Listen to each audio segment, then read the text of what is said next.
안녕하십니까. 이번 시간에는 어떻게 보면 전형계약은 아니다라고 이렇게 할 수 있는 그런 계약 유형들 중에서 특히 최근에 좀 많은 관심의 대상이 되고 있는 그런 계약 유형들 몇 가지에 대해서 개념과 구조에 대해서 좀 살펴보도록 하겠습니다.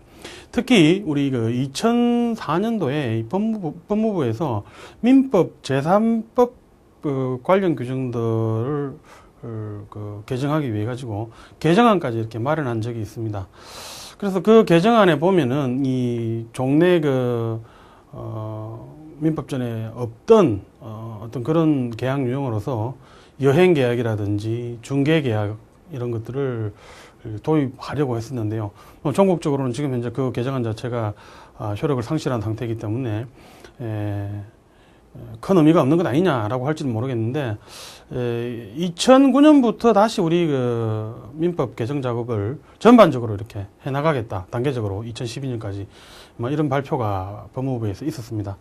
그렇다고 할 경우에 2004년에 그 개정안에 나와 있었던 새로운 유형의 계약들 배제되지는 않을 것이다라고 볼 것이고 새로 이렇게 민법전에 도입된다 하더라도 그 내용 면에서도 2004년 개정안이 대폭 이렇게 수용이 될 것이고, 그렇다고 한다면 조만간에 그 당시에 그 논의되었던 그 새로운 유형의 계약들이 민법전에 다시 들어오게 되는 이런 결과가 될 것인데, 그런 의미에서 여행 계약이나 중개 계약이 도대체 어떤 계약인가, 어떤 특성을 가지고 있길래 따로 이렇게 규정을 하려고 했던 것인가 라는 것을 좀 살펴볼 필요가 있을 것이고요.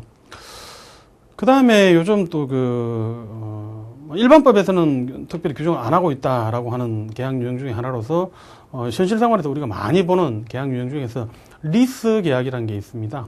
그래서 리스 계약에 있어서의 어떤 당사자 관계라든지 계약 관계가 어떤 식으로 흘러가고 있는가라는 점을 간략하게 좀 살펴보도록 하겠습니다. 어쨌든 이런 신종 계약들에 대해 가지고 기존의 어떤 민법 이론 가지고 이렇게 유추 적용해서 해결 못하는 바는 아닙니다. 그런데 그런 어떤 신종 계약 유형들이 기존 어떤 민법 이론으로 이렇게 포섭하기에는 좀 힘든 어떤 그런 내용들이 많이 발견된다는 것이죠. 그래서 민법전에 있는 특정 계약 유형과 바로 이렇게 결부하기가 쉽지 않은 어떤 그런 내용들이 있기 때문에 민법에서도 새로 이렇게 도입하려고 했던 것이다 라고 이렇게 설명할 수 있을 것이고요. 그리고 보통 우리가 그 관행적으로는 이 보통거래 약관을 통해서 많이 규율되고 있습니다. 그런 실정인데, 어쨌든 보통거래 약관이라고 하는 거, 그 폐라고 하는 거는 작성자한테 유리하게 이렇게 작성되는 경우들이 많이 있기 때문에 거기에 대한 어떤 좀 보다 섬세한 규율이 필요한 것이고, 따라서 전형계약의 유형으로 두게 되면 규율하기가 더 이렇게 용이한 이런 면들이 있기 때문에 전형계약 안으로 이렇게 포섭하려고 했던 것 아닌가라고 이렇게 설명할 수 있겠습니다. 자, 제일 먼저 우리 여행계약부터 한번 보도록 하겠습니다. 자, 우리가 여행계약이다라고 했었을 때, 이 여행계약이라고 하는 거, 이거는, 우리가 통상 우리가 생각하는 그런 여행계약하고, 조금 다르다라고 이렇게 보시면 됩니다.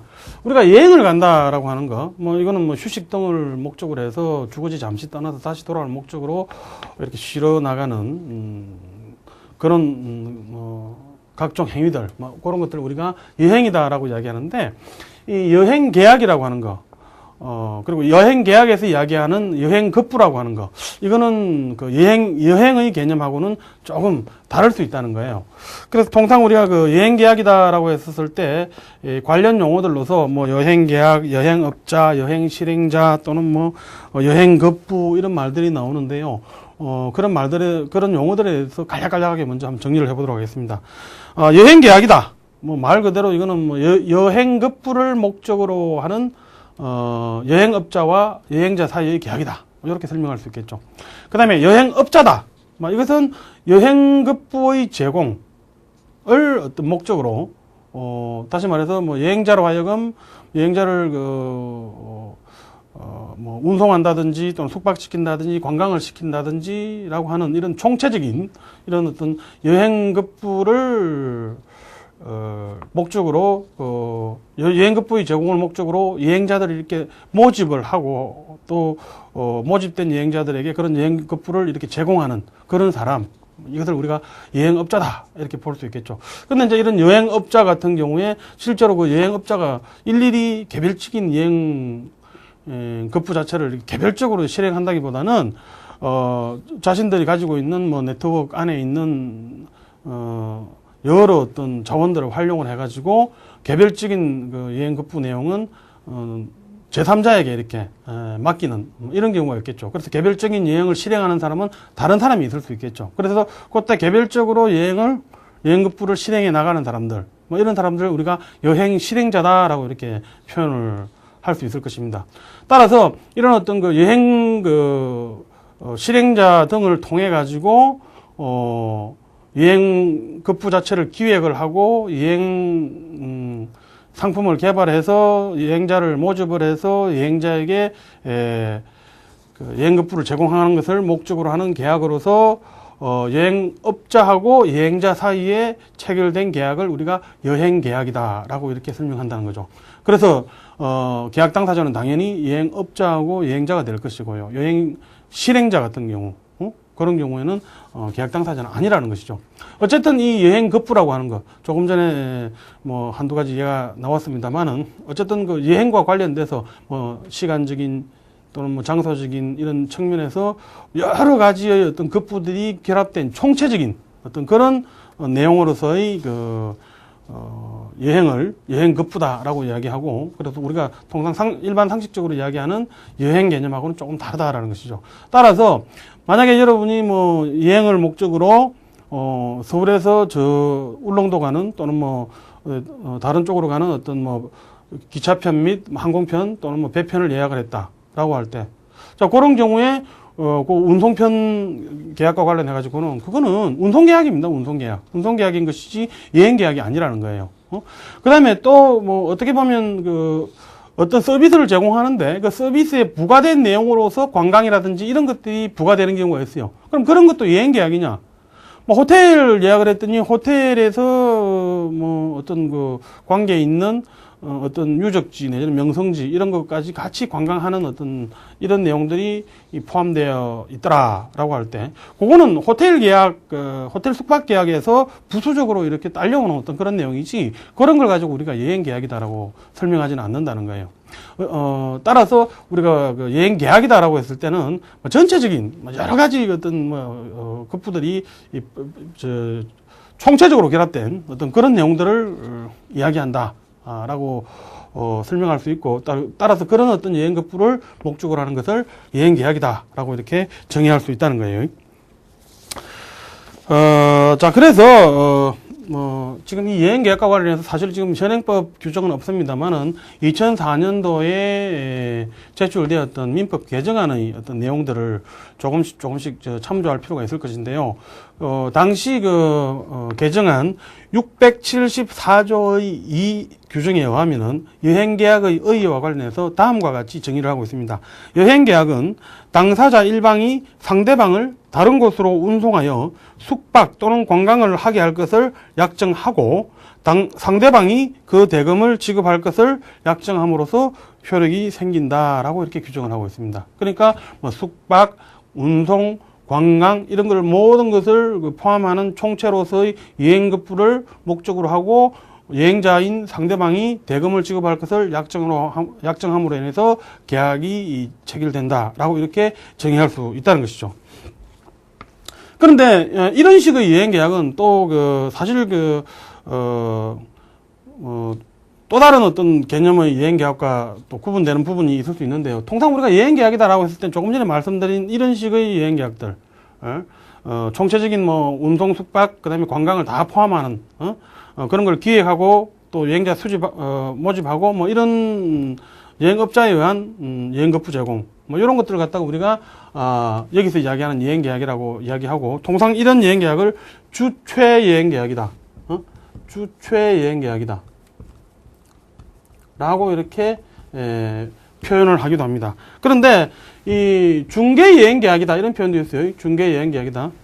그래서 중개여행계약이다라고 하는 거, 이거는 말 그대로 그 운송이나 뭐 숙박 등의 여행 서비스를 받을 수 있도록 중개만 하는 어떤 그런 계약을 중개여행계약이다라고 이야기해요. 그래서 통상 우리가 이런 중개여행계약은 이런 식의 여행계약에서는 좀 제외시키는 것이 일반적입니다. 그래서 주최여행계약, 뭐 소위 말해서 기행여행 같은 거 여러분들 생각해 보시면 될 것입니다. 그런 계약들이 우리가 흔히 이야기하는 여행계약이다라고 이렇게 생각하시면 되고, 2004년 민법 개정안에서도 예정하고 있는 내용은 주로 이 주최여행계약을 가지고 이야기하는 것이다라고 이렇게 생각하시면 되겠습니다.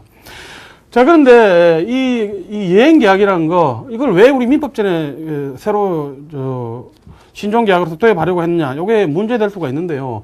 사실은 이 여행계약 자체가, 이 법적 성질 자체가 상당히 좀 논란의 대상이긴 합니다. 물론 뭐 나라에 따라서는 이 여행계약 자체를 도급이다 이런 식으로 보는 나라들도 입법례도 있습니다만은, 사실 이걸 갖다가 이 도급이다라고 이렇게 단언하기도 쉽지 않다는 거예요. 사실 그 여행계약과 관련해가지고도 이게 뭐 법적 성질과 관련해서 이게 일종의 도급계약이다라고 하는 도급계약서도 있고요. 그 다음에 또 하나는 뭐 이건 도급유사의 신종계약이다. 도급유사의 신종계약이다라고 보는 견해가 있는데, 어쨌든 신종계약설에 의하더라도 도급계약과 관련된 규정들이 적용될 수, 적용될 수는 있는 가능성은 배제 못한다라고 이야기하는데, 왜 이게 문제가 되냐면, 실제로 우리나라 도급 계약 이론에 의할 경우에 우리 앞에서도 살펴봤습니다만은 일의 완성이라는 측면, 이 점을 강조한다는 것이죠. 따라서 이 도급이라고 하는 건 단순히 뭐 사무 처리한다든지 뭐 이런 어떤 문제가 아니고 일 자체를 완성한다는 것인데, 여행이라고 한다는 거, 여행을 완성하는 거, 여행자가 이렇게 관광을 하는 것을 완성시키는 거, 이걸 목적으로 하는 거 아니냐라고 할 수 있기 때문에 도급계약이다라고 한다는 것인데, 이 신종계약이다, 도급 유사의 신종계약이다라고 하는 견해에 의하면, 이거는 실제로 여행 급부라고 하는 것 자체가, 급부 자체가 이게 뭐 성질상으로도 이게 뭐 유형적인 것도 있을 수 있습니다만은 보통은 무형적인 것이고, 그 다음에 시간적인 측면, 장소적인 측면 이런 것들을 볼 때 개별 급부들이 전부 총체적으로 연결돼서 하나의 급부를 구성하는 것들인데, 따라서 요런 어떤 총체적인 개념을 놓고 봤을 때 개별 급부들이 전부 완성이라는 측면들, 또는 개별 급부들이 전부 완성된다라는 요런 것들에다가 사실은 중점을 둬가지고 파악할 수 있는 그런 문제는 아닌 것 아니냐. 다시 말해서 이게 완성이라는 개념 자체를 갖다가 이렇게, 대입시키기가 좀 힘든 그런 유형 아니냐라고 이렇게 본다는 거예요. 그래서, 신종계약의, 일종, 도급과 유사하지만은 도급은 아니다라고 이렇게 이해하는 견해들도 있다는 거예요. 그래서 만약에 이 도급으로 다 파악될 수 있다면 여행계약과 관련해서 도급계약에 관련된 규정을 그대로 우리가 준용을 하면 되는 것이고, 굳이 여행계약이라는 걸 따로 안 둬도 되는 것인데, 어쨌든 여행계약은 도급계약과 좀 유사하지만 완전히 도급계약이라고 보기는 힘든 건 아니냐라고 하는 측면들이 분명히 있다는 겁니다. 다음으로 여행계약의 성립과 관련된 부분입니다. 성립과 관련해서 조금 전에 말씀드렸죠. 일단은 여행, 업자 또는 여행 주최자, 그리고, 여행자 사이의 어떤 계약이다. 물론 여기 여행 실행자라는 개념이 나올 수가 있는데, 이 여행 실행자는 계약 당사자는 아니죠. 계약 당사자는 아니고, 여행 계약의 당사자는 여행업자하고 여행자이고, 그럼 여행 실행자는 어떤 지위인가? 이것도 이제 사실은 견해에 따라서는 여행업자의 이행보조자이다 라고 이렇게 설명하는 견해도 있고, 요 두 사람 사이에서 여행자를 위한, 제3자를 위한 계약이 체결된 어떤 그런 것에 불과하다 라고 이렇게 설명하는 견해들도 있습니다. 어쨌든 당사자는 여행업자와 여행자가 계약 당사자입니다. 그 다음에, 이 여행계약과 관련해가지고는 이것도 낙선계약이다라고 설명을 해요. 낙선계약. 그런데 우리가 흔히 여행계약 체결할 때 보면, 사실은 그렇죠. 기획여행 간다라고 할 때 미리 사전에 대금의 일부를 내놔라라고 이렇게 하죠. 그런 식으로 대금의 일부를 먼저 지급하는 이런 경우들이 있는데, 그러면 이게 미리 뭘 제공하니까 요물계약 아니냐라고 이렇게 생각할 수도 있어요. 당사자 여사의 합치만으로 성립되는 게 아니니까. 그러나 뭐 미리 이렇게 뭐 일정한 선거금을 지급한다라고 하더라도 이것을 요물계약이라고 볼 수는 없다라는 거예요. 그렇게 설명한다는 거고. 그 다음에 마찬가지로 이 불료식 계약이다. 여행계약도 불료식 계약이다라는 것인데, 당연히 특별한 방식 없이도 여행계약은 체결된다라고 이렇게 봐야 되겠죠. 그런데 이 여행계약 관련해서는 관광진흥법 규정을 우리가 좀 참조할 필요도 있어요. 그 관광진흥법에 의하면 이런 어떤 여행업자 같은 경우, 그 여행계약서를 교부를 해야 된다라는 어떤 이런 규정이 있다는 점 기억하시기 바랍니다. 그 다음에 이제 우리가 여행계약서 체결할 때 여행 안내서 같은 걸 많이 보죠. 여행 안내서. 그래서 이 여행 안내서가 도대체 뭐 하는 것이냐라는 게 문제될 수 있는데, 통상은 뭐 여행 안내서다라고 했을 때, 요 여행 안내서는 어떤 뭐 청약의 유인으로 볼 유지도 있고, 따라서 이게 뭐 여행업자들이 여행 상품을 또는 여행 급부를 홍보하기 위한 어떤 그런 수단이다라고 이렇게 볼 수도 있겠죠. 그래서 1차적으로는 어떤 그런 의미도 가지고 있습니다만은, 요 여행 안내서라고 하는 것, 이건 결국은 나중에 여행업자가 요 여행 안내서대로 여행을 하겠다라는 것이죠. 따라서 나중에 여행이 불만족스러웠다라고 했을 때 담보 책임 등을 묻는다라든지 뭐 여타의 채무 불이행 책임을 물을 때 그때 요 여행 안내서의 내용 자체가 기준이 될 수 있다라고 이렇게 하겠습니다. 자, 다음으로 여행계약의 효력입니다. 여행계약의 효력인데, 구체적으로 그러면 뭐 여행자한테는 어떤 권리 의무가 있고 여행업자한테는 어떤 권리 의무가 있느냐, 요런 내용이 되겠죠. 그래서 먼저 이 여행자의 권리와 관련해서 잠시 살펴보면요, 이 여행자 같은 경우 그 대표적인 내용으로서 여행자 교체권이라는 게 있어요. 여행자 교체권. 여행 떠나기 전이면 여행자를 본인이 아니고 다른 사람으로 이렇게 교체할 수 있다는 거예요. 뭐 그런 그 여행자 교체권 일반적으로 있다라고 설명을 하는 게 보편적입니다. 그런데 이제 이 여행자 교체권이 있다라고 하면은 당연히 이제 그 원래 여행 계약을 체결한 사람 아닌 다른 사람이 이 여행을 갈 수 있게 된다는 것인데, 그런 식으로 여행자를 교체했다라고 하면, 여행자 교체권이 있다라고 한다면, 그러면 이렇게 여행자가 교체되었을 때 새로운 여행자로서 이렇게 들어선 사람의 지위, 요거는 어떤 지위냐 이 말이에요. 그거 이론적으로는 어떤 식으로 해결할 건가라는 게 문제된다는 건데, 그것과 관련해서 현재는 뭐 쉽게 얘기해서 A하고 B하고 여행계약 체결했는데 B가 못 가니까 C를 이 자리에 집어넣었다는 이야기죠.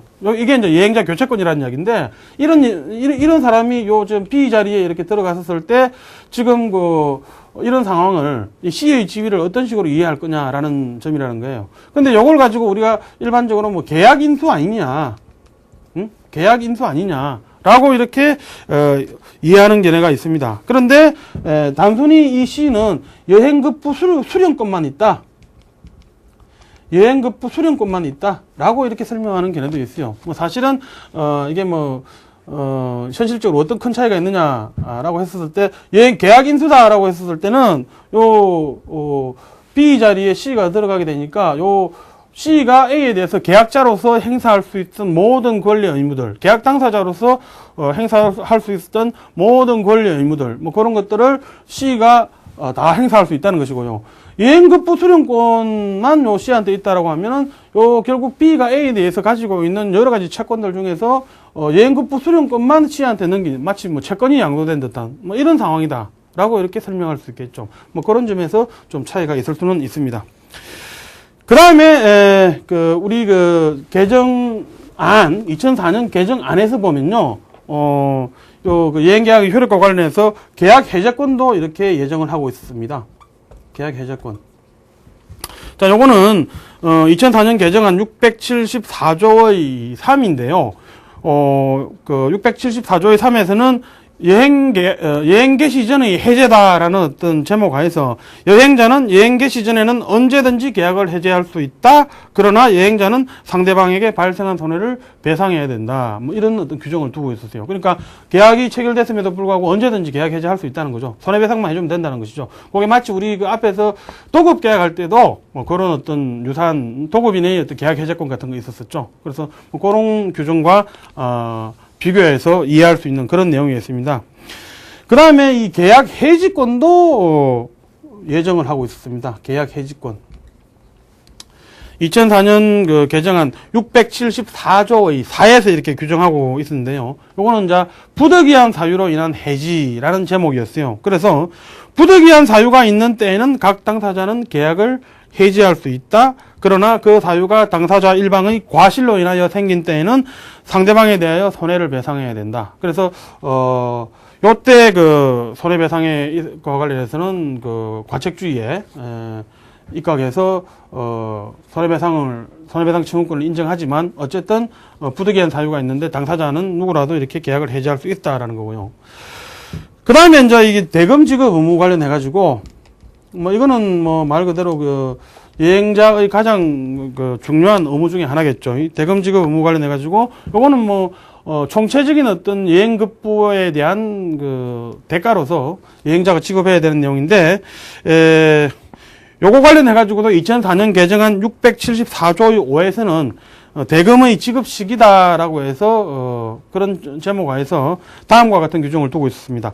여행자는 약정한 시기에 대금을 지급하여야 하며 그 시기의 약정이 없으면 관습해야 하고 관습이 없으면 여행의 종료 후 지체 없이 지급해야 된다라고 이렇게 규정하고 있었습니다. 그래서 이 내용은 앞에서 여러분들 고용 계약할 때 임금 지급과 관련해서 그 당사자 약정이 없으면 관습이 없으면 일 종료 후 뭐 이런 식으로 규정되어 있었죠. 그 내용하고 비교해서 생각해 보시면 됩니다. 그래서 이런 내용들이 2004년 민법 개정안에서 여행자의 어떤 권리 의무로서 여행계약에서 편에서 규정하고 있던 내용입니다. 다음으로 여행업자의 의무입니다. 여행업자의 의무.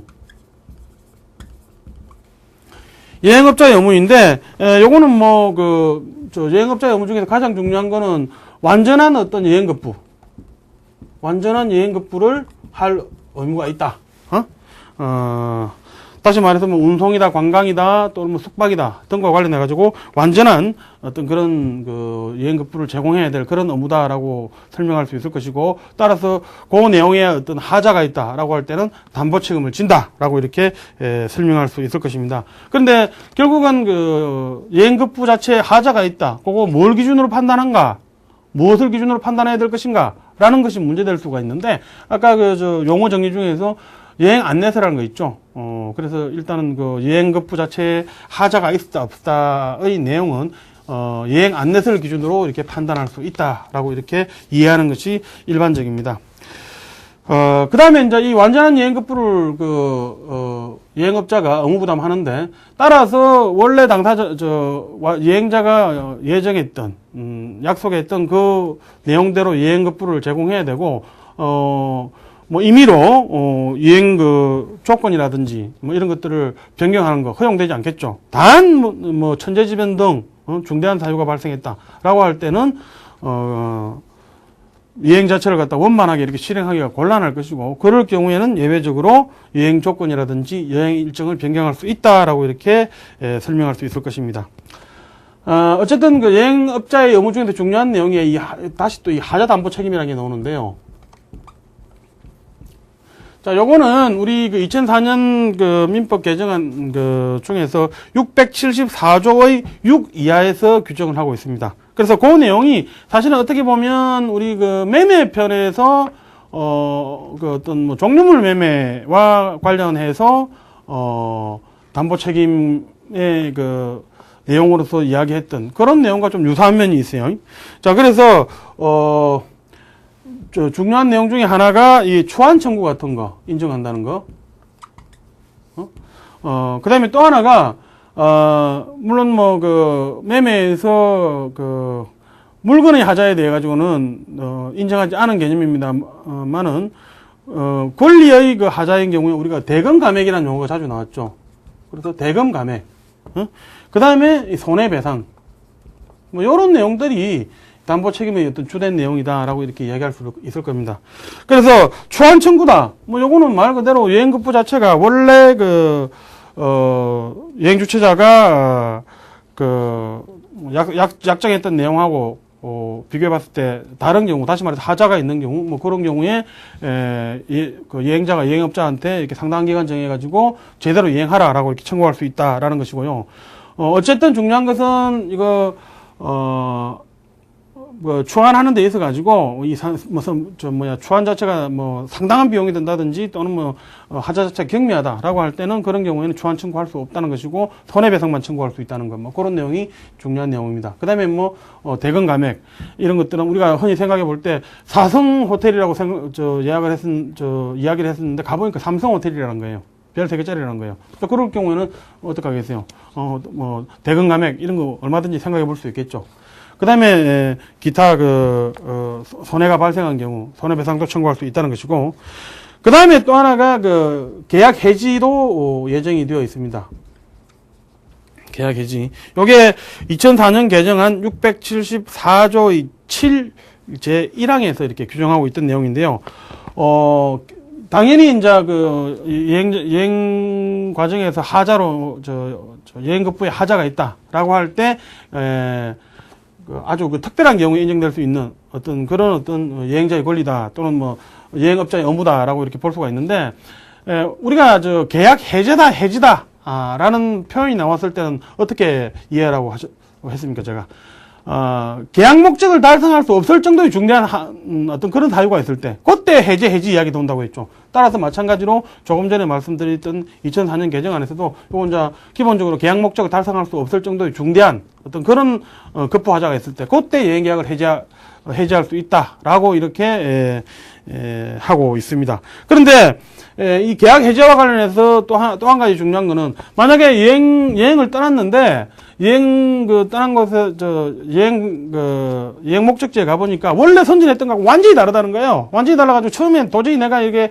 계약 체결한 목적 달성할 수 없다. 당연히 계약 해지할 수 있다는 건데, 그럼 계약을 해지하면 어떻게 될까요? 혼자서 걸어와야 되나요? 거기서? 뭐 이런 문제가 생기죠. 자, 그래서 원래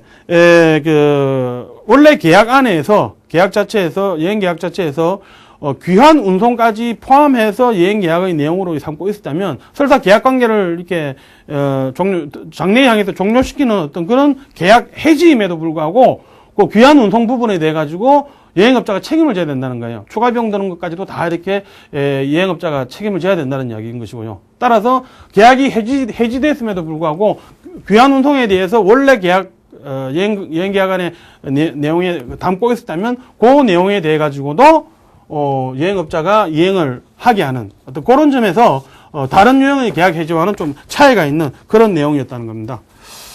그 다음에 이런 여행급부에 하자가 있을 때 담보 책임의 내용으로서 뭐 이런 내용들을 언제까지 주장할 수 있는가. 다시 말해서 담보 책임을 주장할 때 우리 항상 제측기간 이야기 나오죠. 제측기간 이야기 나오는데, 이것도 2004년 개정안 674조의 8이었습니다. 674조의 8에 의하면 계약으로 정한 여행 종료일입니다. 계약으로 정한 여행 종료일로부터 3개월 내에 이런 사유를 가지고 여행업자의 책임을 물을 수 있다라고 이렇게 규정을 하고 있었습니다.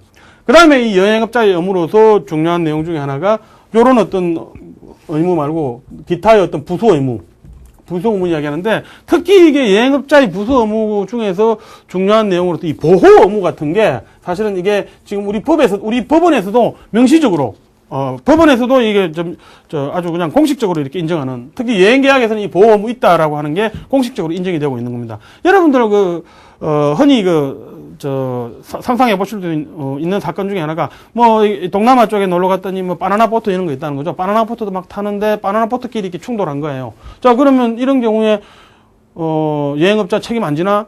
이런 문제가 생길 수 있다는 거예요. 자, 일본의 스키장에 스키 여행하러 갔더니 어쨌든 슬로프 이런 것도 여행업자가 제대로 소개 안 시켜주고, 시간이 촉박해서 일단은 리프트 타고 올라갔더니 시간이 야간이 돼가지고, 시간이 너무 늦어가지고, 내려올 때는, 슬로프를, 특정 슬로프가, 폐쇄가 됐기 때문에 다른 슬로프로 내려왔는데, 다른 슬로프로 내려오다 보니까 숙박시설을 하고는 너무 멀어가지고 갈 수가 없게 된 이런 상황.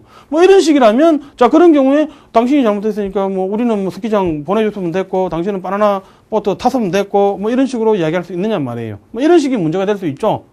그래서 그런 과정에서 스키장 다른 데로 슬로프 다른 걸로 내려오다가 다쳤다든지, 또는 바나나 보트 타다가 이렇게 다쳤다든지, 이런 것들이 있는데, 그런 각각의 경우들, 지금 제가 말씀드린 사례와 유사한 사례들에서 우리 법원이 어떻게 표현하냐면, 그런 어떤 그 여행업자 입장에서는 그런 현지 사정들이라든지 이런 거 사전에 자기들이 또 여행업자가 조사해야 될 의무도 있고 또 그런 여러 어떤 발생 가능한 위험들에 대해 가지고 또 여러 가능성에 대해 가지고 여행자에게 충분히 고지를 할 그런 어떤 의무가 신의칙상에 이렇게 부과된다. 이런 식으로 설명을 하고 있다는 거예요. 따라서 이런 어떤 그 여행계약에서의 어떤 보호 의무라고 하는 거, 요 아주 중요한 개념이긴 합니다만은 우리 판례에서 확고한 입장으로 인정하고 있는 그런 내용이다라고 이렇게 설명할 수 있겠습니다. 자, 다음으로 여행계약은 이 정도로 하고요. 그 다음으로 또 우리 그 민법 개정안에서 또 출연을 했었습니다만은 전국적으로는 그 받아들이지 않은 내용 중에 하나가 중개계약이라는 게 있죠. 중개계약. 자, 이 중개계약이라는 게 있는데, 요게 이제 2004년 개정한 그 692조의 2에서 벌써 이 개념 정의를 하고 있는데요. 중개라고 하는 것은 당사자 일방이 상대방에 대해서 계약 체결의 소개 또는 주선을 의뢰하고 상대방이 이를 승낙함으로써 그 효력이 생긴다라고 이렇게 규정을 하고 있습니다. 사실 이게 우리 일상생활에서는 이 중개가 막 여기저기서 좀 이루어지고 있는 경우들이 있습니다. 특히 뭐 여러분들 부동산 중개 같은 거 당장 생각해 보시면 되죠. 그래서 그런 식인데 이런 어떤 중개 계약 자체도 우리 그 민법전에 도입하려고 했다는 겁니다. 그리고 뭐 입법례에 따라서는 혼인중개계약, 요것도 특별히 규정하고 있는 입법례들이 있어요. 그런데 우리 그 민법 개정안에서는 이 혼인중개계약은 도입하지 않고 이 중개계약만 이렇게 도입하려고 했는데, 사실 이 중개계약은 어떻게 보면은 계약을 체결하려고 하는 어떤 당사자들이 있을 때 서로 그 가장 적합한 상대방을 알지 못하는 이런 과정에서 중간에서 그 매개 역할을 해주는 이런 사람이죠. 그런데 이 사람이 매개가 되어가지고 종국에는 계약 당사자들이 계약을 체결하게 되는, 그런데 그 매개를 놓는 이런 관계인데, 요 사람 자체가 계약을 성사시키는 뭐 이런 위치는 아니죠. 소개만 시켜주는 이런 관계인데, 요런 어떤 중개계약의 특징이라고 하는 거는 기본적으로 요 사람이 이 매개체로서 이렇게 작용하는 이 중개인이라고 하는 사람 자체가 매개만 해주고 알선만 해주고 이렇게 빠진다는 어떤 이런 상황인데, 재밌는 것은 그러면 뭐 알선만 해줬으면 자기 할 일 다 한 거 아니냐? 그러면 중개 수수료 당연히 받을 수 있는 거 아니냐? 보수 지급 청구할 수 있는 건 아니냐라고 생각할 수가 있는데, 어쨌든 계약이 성사가 되어야만이 이 중개 수수료를 이렇게 받을 수 있는 이런 것을 내용으로 하는 그런 계약이 중개계약이다라고 이렇게 볼 수 있습니다. 그래서 그런 내용의 것이 우리 그 민법 2004년 그 민법 개정안에서도 이 도입이 추진됐었는데요. 어쨌든 이게 왜 이런 또 중개계약을 도입하려고 했었냐. 이거는 지금 중개계약을 통해가지고 중개 수수료를 이렇게 받는 게 목적이죠. 따라서 사실 중개계약이 위임하고 상당히 그 유사한 어떤 그런 계약 유형임에도 불구하고 우리 민법상 위임은 무상위 원칙이라는 거예요. 그런데 이거는 유상위 원칙이라는 것이고, 그래서 그런 점이 좀 차이가 있다는 것이고, 그 다음에 일 자체를 완성한다라는 개념이라고 볼 수가 있는 계약 체결이 계약이 완성되는 거, 그런 어떤 계약의 완성과 관련해서는 중개인이 특별히 의무를 부담하지 않는다는 거예요. 따라서 그런 측면에서는 또 도급하고도 좀 다른 어떤 그런 계약 유형이라는 거예요. 그래서 이런저런 이유로 해서 중개계약을 도입하려고 했었는데요. 이 중개계약과 관련해가지고 특히 효력과 관련해서 한 두어 가지만 살펴보도록 하겠습니다. 이 효력과 관련해서 먼저 우리 2004년 개정안 692조의 5입니다. 이 692조의 5에서는 위임에 있어서의 규정이기는 한데요. 민법 681조를 준용을 하고 있습니다. 따라서 이거는 수임인의 선량한 관리, 수임인의 주의 의무 관련해서 성관주의 의무에 관한 것인데요. 이런 어떤 중개계약의 효력으로서 중개인의 의무로서 성관주의 의무라든지, 이런 내용들을 도입하려고 했었고요. 그 다음에 2004년 개정안 692조의 3입니다. 692조의 3인데 여기서는 조금 전에 제가 그 중개계약의 관련해서 설명드렸습니다만은 계약이 성립한 경우에만 보수를 청구할 수 있도록 하는 이런 내용을 담고 있었습니다. 그 다음에 2004년 개정안 692조의 3 제2항에서는요 비용상환 청구와 관련된 규정을 두고 있었는데요. 당사자 간에 특별한 약정이 없는 한 특별한 약정이 없는 한 비용, 중개 과정에서 비용이 들었다라고 해서 비용 상환 청구를 할 수가 없다는 거예요. 자, 우리가 위임 같은 경우는 어땠어요? 위임 사무 처리함에 있어서 뭐 필요비가 들었다 또는 뭐 또 선급 할 내용이 있다라고 하면 선급 청구도 할 수 있고 비용 선급 청구도 할 수 있고 필요비 상환 청구도 할 수 있었죠. 그런데 이 중개 계약 같은 경우는 비용과 관련해서는 어쨌든 계약 당사자들이 그 계약이 체결됐을 때, 계약이 성사되었을 때만 이렇게 보수를 청구할 수 있다는 것이고, 어쨌든 그런 과정에서 드는 비용에 대해서는 일체 그 의뢰인에게 청구할 수 없다는 것을 내용으로 한다는 거예요. 뭐 그런 점들이 또 위임하고 또 좀 다르겠죠. 그 다음에 또 하나가 그 중개료 감액 또는 뭐 상실과 관련된 규정도 사실은 있었습니다. 그래서 요 내용이 2004년 개정한 692조의 4 제1항, 제2항에서 규정을 하고 있었는데요. 특히 재밌는 것은 이 중개료 감액과 관련해 가지고 이게 그 약정한 중개료와 관련해 가지고 약정한 보수가 지나치게 과다하다는 거야. 그러면 재밌는 게 우리 법원이 적당히 감액할 수 있다. 뭐 이런 규정도 있었어요. 뭐 그래서 너무 과다한 중개료 약정에 대해서는 뭐 법원이 제재를 가했다라고 볼 수 있고요. 제재를 가할 수 있는 그런 구조를 가지고 있었다라고 볼 수 있고요.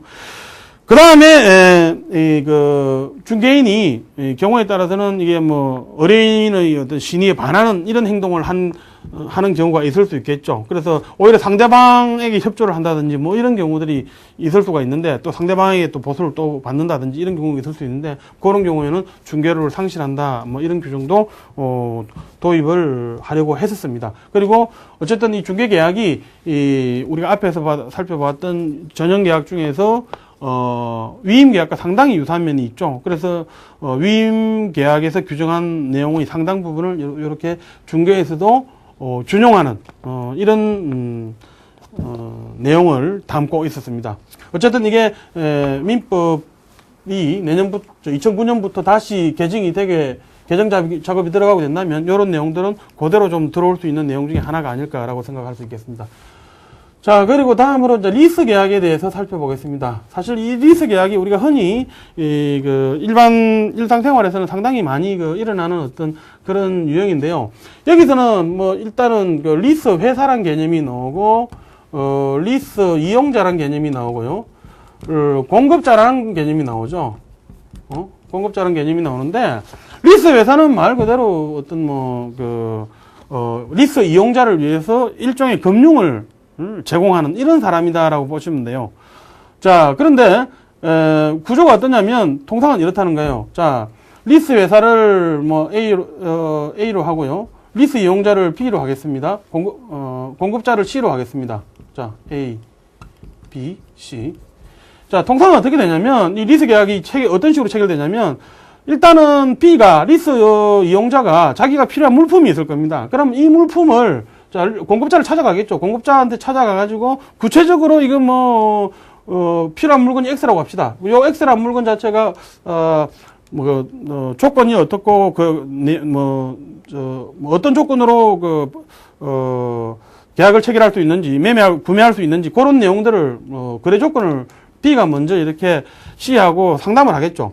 상담을 하고 나면, 어쨌든 어느 정도, X의 물건에 대해서, 거래 조건을 정한 다음에 B가 리스 회사로 찾아가는 거죠. 그래서 리스 신청을 합니다. 리스 신청을 하고 그래서 좋다 그러면 내가 자금을 대주겠다. 뭐 이런 식의 어떤 이야기를 한다는 거예요. 자, 그 다음에 그러면 A는 어떻게 돼요? C하고 사이에서 요 X에 대한 매매 계약을 체결합니다. 매매 계약을 체결하면 그 다음에는 C가 어때요? 요 X를 B한테 이렇게 넘기죠. 물건을 넘기죠. 넘기고 그 다음에 그럼 B는 또 어떻게 하겠어요? A에 대해서 나 물건 받았거든 하고 이거 소위 말하는 차수증을 끊어준다라고 하는데 차수증을 이제 이렇게 A한테 교부를 하겠죠. 그러면 A가 C한테 다시 매매 대금을 지급하는 이런 구조를 가지고 있습니다. 자, 이런 식의 구조인데 이게 이제 리스 거래라는 거예요. 이게 리스 거래라는 거고, 리스 거래에서는 이런 식으로 리스 회사, 리스 이용자, 리스 공급자, 이 3당사자가 이렇게 출연을 한다는 겁니다. 3당사자가 출연하는데, 어쨌든 리스 계약이다라고 할 때는 요걸 리스 계약이다라고 이야기합니다. 요걸 리스 계약. 이걸 리스 계약이다. 그래서, 일단 공급자는 빠진다는 거예요. 그래서 사실은 어떻게 보면 이 리스 계약의 법적 성질, 이게 상당히 의문일 수도 있습니다. 의문일 수도 있는데, 통상 우리가 이제 이 리스 관련해가지고, 우리 일반법에서 이 리스를 규정하고 있지는 않습니다. 리스를 규정하고 있지는 않는데, 어떻게 보면 민법에 비추었을 때 특별법이라고 볼 수가 있는 상법이라든지, 그 다음에 또 우리가 여신 전문 금융원법이라는 게 있어요. 뭐 그런 데서는 이 리스와 관련된 규정들이 있습니다. 그래서 우리 상법에서는 물융이라는 표현을 쓰죠. 물융. 뭐 물적 금융의 준말이다라고 이렇게 이해하셔도 좋은데요. 이 물융이라는 표현을 씁니다. 그 다음에 이게 여신 전문 금융업법에서는 이걸 갖다가 시설대여다라고 이렇게 표현을 해요. 시설대여다. 이런 식으로 표현하는데, 어쨌든 시설대여, 물융, 이런 식으로 표현하면서 상법에서는 이걸 상행위 하나로 보고 있고요. 그 다음에 이제 시설대여, 요거는 이제, 여신전문금융업법에서 규정하고 있는 그런 내용인데, 요런 것들이 이제 리스 계약을 이야기를 하는 것입니다. 그런데 이제 리스 종류도 사실은 이게 운용 리스다, 금융 리스다, 이런 개념들이 있어요. 그런데, 운용 리스 같은 경우는 말 그대로 이거는 그냥 단순한 임대차하고 다를 바가 없다. 라고 이렇게 설명합니다. 어떻게 보면은 물건 자체에 대한 어떤 관리라든지 이런 걸 전부 다, 리스 회사에서 이렇게 책임을 지는 거예요. 그러니까 물건 자체를 자기가 직접 빌려주는 거예요. 빌려주고, 물건 자체의 관리 이런 것도 리스 회사에서 다 이렇게 비용을 들여가지고 관리해주고 뭐 이런 식이 운용 리스라고 하는데, 그거는 이제 지금 여기서 이야기하는, 리스 계약, 광해의 리스 계약에는 들어갈 수 있지만 통상 우리가 리스 계약이다라고 했을 때는 금융 리스를 이야기한다는 거예요. 그래서 그런 금융 리스가 물융 또는 시설 대여로서의 지금 여기서 이야기하는 이런 리스를 말하는 것이고, 구조가 이런 식으로 이루어지는 이런 식의 구조를 가지고 이루어지는 리스 계약을 리스 계약이다. 그다음에 금융 리스다라고 이렇게 설명한다는 것인데, 재밌는 것은 요 리스 계약에서는 사실은 그렇죠. 따져보면 지금 이 A가 B한테 원래는 A가 C한테 공급자로부터 물건을 사서 B한테 이렇게 빌려주는 이런 식이다라고 볼 수 있겠죠. 그래서 물건의 임대차다 이런 식으로 볼 수도 있는 거예요, 사실은. 그런데 사실은 그래요. 원래 이 계약 조건이라든지 X 물건에 대해서 계약 조건이라든지 이런 것들은 B하고 C 사이에서 이렇게 체결을 했었었죠. 협상을 했었었죠. 그 말은 무슨 말이냐면, 이 B는 이 X라는 물건에 대해서 잘 안다는 거예요. 오히려 이 C는 돈만 됐고, 물건만 사줬을 뿐이지, 이 물건에 대해서는 아는 바도 사실은 없다는 거예요. 그러다 보니까, 사실은 이 사람한테 요 X라는 물건의 어떤 관리 유지, 이런 것과 관련된 의무를 부담시키기도 쉽지는 않을 거예요. 그러다 보니까 통상 우리, 물론 지금 이 리스 거래 관련해서는 리스 약관에 의해서 이렇게 규율되는 게 대부분인데요. 그러다 보니까 이 각종 물건, 이 목적물인 물건의 어떤 관리라든지 보존이라든지 이런 내용하고, 그다음에 물건에 대한 위험 부담 이런 내용이 전부 다 B한테 의무 부담이 가요. 그러니까 임대차라고 보게 되면 이 사람이 요 B로 하여금 요 목적물을 갖다가 목적대로 사용할 수 있도록 그런 상태를 계속 유지해 줘야 되잖아요. 그런데 그런 식의 계약이 아니라는 거예요. 그렇기 때문에 결국 요 유지 보존과 관련해서는 결국 이 B가 전부 부담을 해야 되고, 그리고 B는 A한테 내 가지고 물건값 빌려준, 말 그대로 물건값을 빌려준 데 대해서 이자, 그 다음에 비용 정도를 매달 정기적으로 이렇게 리스로 이렇게 지급하는 이런 식이기 때문에, 이걸 어떻게 보면 물건의 사용료를 지급한다라고 볼 수도 있겠지만, 엄격한 의미에서 리스료는 물건의 사용료는 아니라는 거예요. 그리고 이거는 임대차도 아니라는 거예요. 임대차가 아니기 때문에 X에 대한 어떤 보존, 관리 보존, 유지 이런 것과 관련해서 관련 비용들도 B가 다 이렇게 부담을 해야 된다는 것이고, 만약에 목적물 자체가 멸실되었다.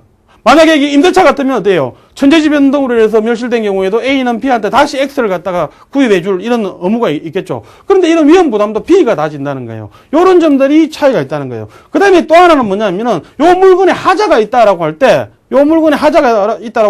요 B가 사실은 그렇죠. 임대차 같으면 B가 A에 대해서 X 물건 이게 네 거니까. 왜냐하면 A가 C한테 현실적으로는 A가 C한테 산 거 아니에요? 매매 계약을 체결해서 샀기 때문에 A 것이니까 A가 자기 거를 빌려줬고 거기서 하자가 발생한 것이니까 B가 A에 대해서 담보 책임을 물어야 되는 게 정상인데, 요 담보 책임 묻는 것도 이런 물을 수 없게 하는 게 보통은 우리 그 리스 약관의 내용이라는 거예요. 그런데 이제 그런 식으로 담보 책임을 배제했다라고 하면은 이거는 당사자 일반에게 아주 불리한 내용 아니냐라고 해가지고 그 효력을 문제 삼을 수도 있을 것인데 우리 법원은 그런 어떤 담보 책임 배제 약정 자체도 유효하다라고 한다는 거예요. 그런 측면에서 자, 목적물에 대한 관리 보존과 관련된 각종 어떤 부담들, 그다음에 위험 부담들, 뭐 그런 것도 비가지고 담보 책임은 요 사람한테 물을 수 있는 게 아니고 결국 이 사람한테 물을 수 있다는 것인데 물론 그 어떤 법리와 관련해 가지고도 사실은 이 A가 C에 대해서 요 X 물건에 대한 매수인으로서 담보 책임을 묻는 거 당연하겠죠. 그런데 요 담보 책임을 물을 수 있는 요 권리가 요 리스 계약에 의해서 그 권리가 B한테 이렇게 넘어간 걸로 본다는 거예요. 그래서 요 사람이 C한테 담보 책임을 물을 수 있는 것이다. 이런 식으로 설명한다는 것인데 어쨌든 담보 책임을 요 사람한테는 못 묻고 공급자한테 물을 수 있다는 거. 여기에 대해서는 이론은 없어요. 그러나 거기에 대해서 이론은 없지만 이론 구성과 관련해서는 여러 가지 견해들이 있을 수 있다는 것이죠. 어쨌든 그 리스 계약과 관련해서 뭐 이런 식으로 그 리스 계약의 특징들이 뭐 이런 식이기 때문에 반드시 이것을 뭐 임대차라고 보기 힘들다는 점 기억하시기 바라고, 그러다 보니까 이제 그 뭐 이걸 그럼 소비대차로 볼 거냐, 할부 매매로 볼 거냐, 뭐 등등의 이런 견해들도 있습니다. 그런데 이제 우리 판례 같은 경우는 이 리스 계약 같은 경우는 독자적인 비전형 계약이다라고 이렇게 이야기하면서 결국 당사자 간의 계약 내용을 가지고 이렇게 판단해야 된다라고 이렇게 설명을 하고 있습니다. 어쨌든 리스 계약이 성립되기 위해서는 아까도 말씀드렸다시피 요 두 사람이 당사자죠. 요 사람은 당사자가 아니라는 겁니다. 뭐 그런 점이 중요한 내용 중에 하나고, 그 다음에 리스 이용자는 특별히 자격 제한이 없어요. 근데 리스 회사 같은 경우는 우리 그 관련법에서 특별히 어떤 그 제한을 두는 경우가 있습니다. 다시 말해서 여신전문금융업법 제3조 제2항이에요. 뭐 그럴 경우에는 리스업자 같은 경우, 시설 대여자 같은 경우 그 금융위원회에다가 등록을 해야 돼요. 뭐 그런 내용들로 인해서 리스 회사 입장에서는 일정한 제한이 가해진다는 거. 그다음에 이제 리스 계약이 그러면 결국 언제 체결되느냐 이런 것도 참 중요한 내용인데, 실제로 이 X 물건을 받기 전에 사실은 이게 B가 A한테 첩수정을 건네는 경우가 있습니다. 이걸 우리가 흔히 비일공짜 써가지고 공리스다 이렇게 표현하는데, 공리스의 경우에도 리스 계약 체결된 거냐 말이에요. 근데 우리 법원의 태도는 공리스의 경우에도 리스 계약이 체결된 거다라고 본다는 것이고, 그 말은 무슨 말이냐면 일단 차수증 끊어주고 나면 그다음부터는 어떻다는 거예요. 계속 그 리스료, 정기적으로 지급되는 리스료를 계속 지급해야 된다는 것이고, 계약은 성립돼 버렸기 때문에 결국 이 목적물에 대한 어떤 뭐 각종의 어떤 부담이라든지 이런 것도 결국은 B한테 넘어간다. 뭐 이런 식으로 볼 여지가 생긴다는 것이죠. 어쨌든 목적물 자체를 넘겨받지 않았더라 하더라도 리스 계약은 차수증의 교부로서 이미 성립된 것이다 라고 이렇게 볼 수 있다는 점 기억하시기 바랍니다. 그 다음에 뭐 리스 계약의 효력과 관련해서 뭐 리스 회사 권리 의무다라고 했을 때는 리스료 지급을 청구할 수 있다라든지 뭐 이런 것들이 중요한 내용입니다만은, 어쨌든 조금 전에 말씀드린 대로 리스 물건의 유지 관리와 관련해서는 리스 회사는 전혀 책임을 지지 않는다는 거. 그다음에 뭐 리스 물건의 멸실에 대해서도 위험 부담을 전혀 지지 않는다는 뭐 그런 내용이 여러분들이 기억하셔야 될 내용이고요. 그 다음에 리스 이용자의 뭐 권리 의무다라고 했을 때 당연히 리스 물건을 점유 사용할 어떤 그런 권리는 있습니다만은, 어쨌든 각종 위험 부담, 등에 대해서는 리스 이용자가 책임을 져야 되기 때문에 설사 리스 목적물에 하자가 있다라고 하더라도 뭐 일반 계약법리에 의하면 당연히 리스료 지급을 거절할 수 있어야 되는데 뭐 그런 것들이 다 원천적으로 막힌다라는 점, 뭐 그런 점들이 여러분들이 주의해야 될 내용이고, 마찬가지로 리스 물건의 유지 관리 의무도 리스 이용자가 전부 부담한다는 것, 뭐 그런 내용들이 리스 계약에서 여러분들이 주의해야 될 내용이다라고 말씀드릴 수 있겠습니다. 뭐 신종 계약 유형 중에서 이 이외에도 많은 신종 계약들이 있는데 뭐 그 유형 중에서 2004년 민법 개정안에 등장을 했던 계약 유형들 중에서 두 가지 살펴봤고요. 그다음에 오늘날 뭐 많이 문제되는 계약 유형으로서 리스 계약의 어떤 구조에 대해서 간단하게 살펴봤습니다. 그래서 뭐 이상으로 이 계약편은 이 정도로 마치기로 하고요. 다음 시간부터는 우리가 법정 채권을 중심으로 살펴보도록 하겠습니다. 수고하셨습니다.